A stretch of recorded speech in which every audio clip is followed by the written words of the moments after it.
China tells its ally Iran the Strait of Hormuz must be reopened.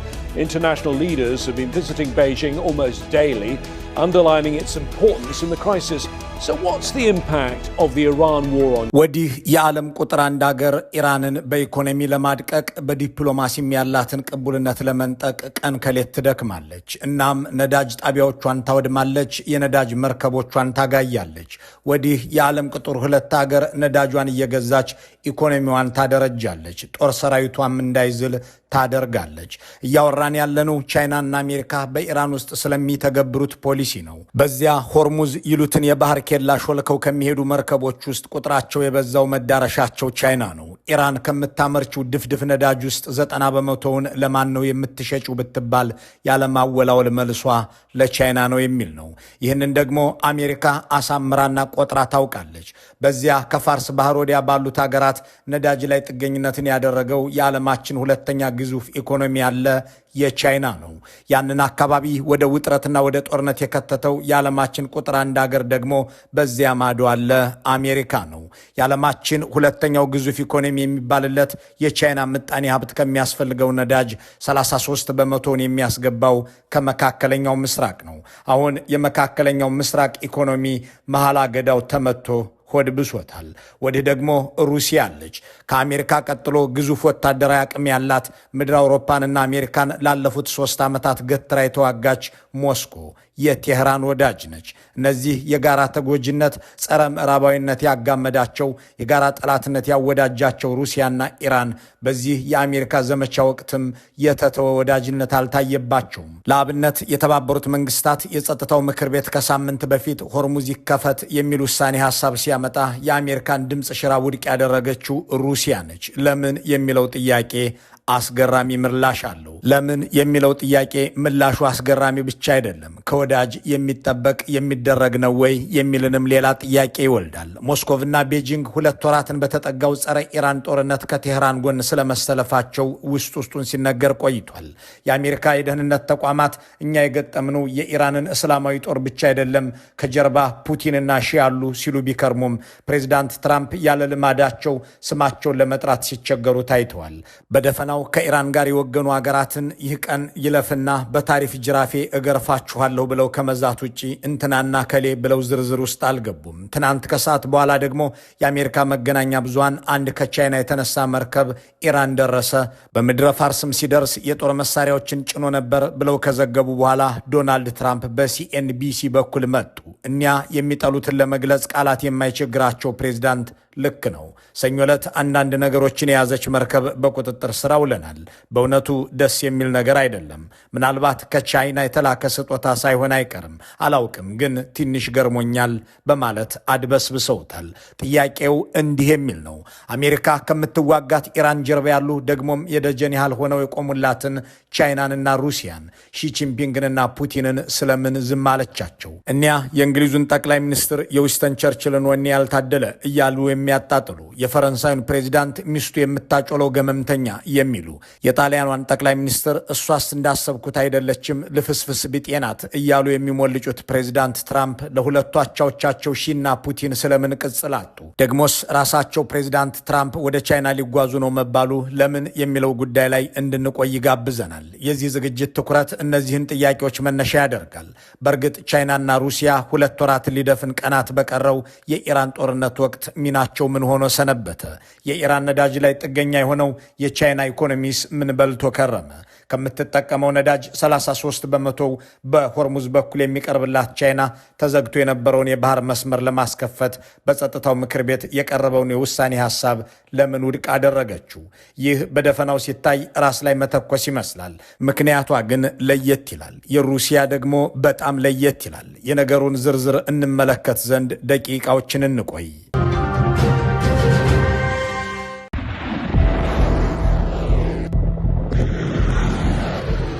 Russia and China have issued strong reactions following the latest strikes on Iran. የቻይናና የኢራን ግንኙነት ተራ ወዳጅነት አይደለም። በአሜሪካና አጋሮቿ ማዕቀብ የጎበጠው የቴህራን ወገብ ቀና ብሎ የሄደው በቻይና ትከሻ ላይ ቆሞ ነው ማለት ይቻላል። ነገሩን በአንድ አስገራሚ መረጃ እናስለው። ከቻይና ተነስቶ ካዛኪስታንን፣ ኡዝቤኪስታንንና ቱርክሜኒስታንን አቋርጦ በመጨረሻም የኢራን ዋና ከተማ ቴህራን የሚገባ የባቡር መንገድ ተዘርግቶ አምና ተመርቋል። ይህ 3150 ኪሎ ሜትር የሚደርስ ርዝማኔ ያለው ነው። ከድሬዳዋ ሽሬ እንደ ስላሴ ደርሶ መልስ የሚያህል የባቡር መስመር እንደማለት። ይህንን ያህል አገራትን እያቆራረጠ የተሰራ የባቡር ሀዲድ ግቡ ስትራቴጂካዊ፣ በሁለቱ አገራትን መካከል ያለውን ትስስሮች ጠንካራ መሆኑን የሚያሳይ ነው። የቻይና ግንኙነት ከውጭ ኢኮኖሚያዊ ገጽታው ወለል ብሎ ቢታይም ገለጥ ሲደረግ ግን የቤጂንግ እጆች በኢራን አብዮታዊ ሰራዊት ጦር ሰፈሮች ውስጥ እንዲገኙ የሚጋብዝ ነው የሚሉ ጸሐፊዎች ማስረጃ አላቸው። የአልጀዚራው ጃሲም አልዛዊ በኢራን ውስጥ የተንሰራፋው የቤጂንግ ሚና አይንጫጫም፣ ዝም ብሎ ስራውን የሚሰራ ነው ይልና ሲቀጥል እንዲህ ይላል። የኢራንን የኤሌክትሮኒክስ ጦርነት ገጽታ ይቀይር ዘንድ ወገቧን አስራ የሰራች ሀገር ቢፈለግ ቻይና ትጠቀሳለች። ዘመናዊ የራዳር ሲስተሞችን አስታጥቃታለች። የኢራንን ወታደራዊ አሰሳ ናቪጌሽን ከአሜሪካው ጂፒኤስ ወደ ቻይናው ሚስጥራዊ ቤይዱ 3 ሳተላይት በማሸጋገር እንዲሁም የኢራንን ኃይሎች የመሬት አቀማመጥ ካርታና የመረጃ ምንጮችን እንዲያጠናክሩ የራሷን የሳተላይት መረብ በመዘርጋት ደግፋለች እያለ ይቀጥላል። ጡረተኛው እስራኤላዊ ወታደር ብርጋዴር ጄኔራል አሞስ ያድሊን የጋዜጠኛውን ትንታኔ ደግፈው ሲያብራሩት እያንዳንዱ ሰከንድ ዋጋ አለው በሚል መንፈስ ባለፉት ዓመታት ሲሰራ መቆየቱን ያስታውሱና በቻይና የሚቀርበው YLC-8B የተሰኘው የራዳር ሲስተም የአሜሪካ አውሮፕላኖች ከራዳር ተደብቀው የሚያመልጡበትን ጥበብ ለመቀነስ ታስቦ የተሰራ ሲሆን የሚጠቀመው ሞገድም UHF ባንድ ይባላል ይላሉ። ይሄኛው ቻይና ሰራሽ ራዳር B21 ሬደር እና F35C የተባሉትን በራዳር እንዳይታዩ ተደርገው የተመረቱትን የአሜሪካ አውሮፕላኖችን ለማደን ተብሎ የተሰራው የYLC-8B የራዳር ስርዓት በጦርነቱ ወቅት ጀግና ተፋላሚ ለመሆን ጥሮ እንደነበርም ይነሳል። በዚህ ጦርነት ሰሞን ደግሞ ሮይተርስ ኢራን 50 የሚሆኑ CM32 ሱፐርሶኒክ ሚሳይሎችን ለመግዛት ከስምምነት መድረሷ ተደርሶበታል ብሏል። እነዚህ ሚሳይሎች ጸረ መርከብ ናቸው የተባለላቸው ሲሆን ኬሪየር ኪለርስ የሚል ስም ወጥቶላቸዋል። በአሁኑ ወቅት የአሜሪካኖቹ አብርሃም ሊንከንና ጀራልድ ፎርድ የተባሉት የጦር መርከቦች እነዚህ ሚሳኤሎች ሊደርሱባቸው በሚችሉበት ክልል ውስጥ እየተንቀሳቀሱ ናቸውም ይባላል። ኢራን ወደ ውጊያ የገባችው እንዲህ ያለውን ትጥቅና ድጋፍ ከቻይና ካገኘችና ለማግኘትም ከተስማማች በኋላ ነው። ይሁን እንጂ የቤጂንጉ መንግስት ደጋግሞ ይናገር የነበረው ጦርነት ይቁም፣ ወደ ውይይት ይገባ፣ ሆርሙዝም ይከፈት እያለ ነበር። Chinese President Xi Jinping has stepped into the escalating Middle East crisis, calling for the protection of one of the world's most critical energy lifelines. ዝምተኛው ፕሬዝዳንት ጩኸትን ወደ ጎን አድርጎ ስራን መስራት ይችሉበታል። ያለፉትን 7፣ 6 እና 8 ሳምንታት ደግሞ ስራ በዝቶባቸው ከርሟል። ወደ እሳቸው የማይሄድ ሀገር የለም፣ ለእሳቸው የማይደውልም መሪ የለም እስኪባል ድረስ ቤጂንግን ያልተመላለሰባት ስልክም ያልመታባት ሀያል ሀገር የለም። የእንግሊዙን ኪር ስታርመርን፣ የፈረንሳዩን ኢማኑኤል ማክሮንን፣ የጀርመኑን ፍሬድሪክ ሜርዝን፣ የስፔኑን ፔድሮ ሳንቼዝን፣ የካናዳውን ካርኒን ተቀብለዋል። እነዚህ ነባር የአሜሪካ ወዳጆች ከቻይና ጋር ግን የጎሪጥ ይተያዩ የነበሩት አገራት መሪዎቻቸውን ወደዚያ ሲልኩ በእርግጥም ቤጂንግ የዓለም የኢኮኖሚና የዲፕሎማሲ ምህዋር መሽከርከሪያ መሆኗን የገለጠ አጋጣሚ ሆኖ አልፏል። በአሜሪካ የተናቁትና ደግሞም ተከድተናል የሚሉት ሊበራሎቹ ምዕራባውያን በሆርሙዝ በኩል የሚያልፈው መስመር መዘጋቱ ኢኮኖሚያቸውን ሲያናጋው ከቻይና ጋር መተባበርና መነጋገር ያንን ሰርጥ እንደሚያስከፍተው ወይም ለነሱ እንደሚሆን አድርጎ እንደሚያንቀሳቅስ ያውቃሉና ቤጂንግን መመላለስ ደግሞም ስትራቴጂካዊ በሆኑ ጉዳዮች ላይ መምከር ወደዚያ መሄድን መርጠዋል። አብዛኞቹ ተሳክቶላቸዋል። ኢራን መርከቦቻቸው ያልፉ ዘንድ ለመደራደር የበቃቸው አንድም በቻይና ምልጃ ነው የሚሉ ተንታኞች ቤጂንግ እነዚህን ሀገራት ከማሰባሰብ አልፋ ወደ ማሰለፍ በገባችባቸው ባለፉት ሳምንታት ውስጥ ኢራን ሰለባ ወይም ቪክቲም መሆኗን እንዲያምኑ አድርጋለች። በዚህም የአሜሪካና እስራኤል ጦርነት ዲፕሎማሲያዊ ይሁንታ ሳይኖረው እንዲቀር ተደርጓል ሲሉ ያብራራሉ። ዲፕሎማሲያዊ ድጋፍ የነበራቸው አሜሪካዊ ኔቶ መራሽ ጦርነቶች በኢራቅም ሆነ በሊቢያ ተካሂደው የነበረ መሆኑን የሚያነሱ ሰዎች ዋሽንግተን መርታው በዚህ ደረጃ ዓለም አቀፍ ይሁንታ ያጣ ጦርነት በዚህ በ21ኛው ክፍለ ዘመን አልታየም ሲሉ ይጨምራሉ። ይህንን አጋጣሚ የተጠቀመችበት ቻይና ዲፕሎማሲያዊ ማስተባበሩን በአንድ ወገን ይዛ በሌላ በኩል ደግሞ ወታደራዊ ቁሳቁስ ለኢራን ትሸጥ እንደነበር ኒውዮርክ ታይምስ ላይ የጻፉት ማርክ ኤሪክና ጁሊያን የአሜሪካ የደህንነት ተቋማትን እማኝ ያደርጋሉ። በጦርነቱ መሃል ቻይና በትከሻ ተይዘው የሚተኮሱ ሚሳይሎችን ሾልደር ፋየርድ ሚሳይልስ ወደ ኢራን ልካ ሊሆን እንደሚችል የሚያሳይ መረጃ የአሜሪካ ሰላዮች አግኝተዋል የሚሉት ዘጋቢዎቹ እነዚህ አየር መቃወሚያዎች ማንፓድስ በመባል የሚታወቁና ዝቅ ብለው የሚበሩ አውሮፕላኖችን የመምታት አቅም ያላቸው ናቸው ይላሉ። ይህም ቤጂንግ በጦርነት ውስጥ በንቃት ግን ደግሞ በሚስጥር እየተሳተፈች መሆኑን ያመለክታል ሲሉም ያክላሉ። አንዳንድ ኩባንያዎቿም ለወታደራዊ ምርት የሚያገለግሉ ኬሚካሎችን፣ ነዳጅና መለዋወጫዎችን ለጦርነቱ እንዲውሉ ወደ ኢራን እንዲልኩ እየፈቀደች ነው ሲሉም ይጽፋሉ። አንዳንድ የአሜሪካ መገናኛ ብዙሃን ደግሞ ኢራን በክልሉ ያሉትን የዋሽንግተን ወታደራዊ ካምፖች ኢላማ ለማድረግ የቻይና የሰላይ ሳተላይቶችን ገዝታ ሊሆን እንደሚችል እየዘገቡ ነው። ይህንን ሁሉ እያደረገች ያለችው ቻይና የኢራን ጦርነት እንዲቆም በአደባባይና በዲፕሎማሲው መስክ የምትናገር ብትሆንም ስራዋ ግን ግጭቱ እንዲቆም የመፈለግ አዝማሚያ የለውም የሚሉ ተንታኞች በጸጥታው ምክር ቤት ውስጥ ያሳየችውን አቋም ዋቢ ያደርጋሉ። በጸጥታው ምክር ቤት ሆርሙዝን ለማስከፈት የተያዘውን አጀንዳ ውድቅ ያደረጉት የቻይና ተወካይ ፉኮንግ ምክንያታቸውን ሲናገሩ እንዲህ ይላሉ።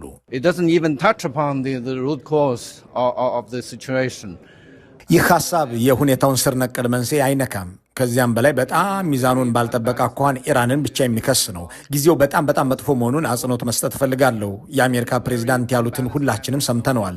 ይህንን ዳራ ግምት ውስጥ በማስገባት የጸጥታው ምክር ቤት እንዲህ አይነት የውሳኔ ሐሳብ ማጽደቁ እጅግ አደገኛ ነው ብለን አስበናል፣ ወስነናል።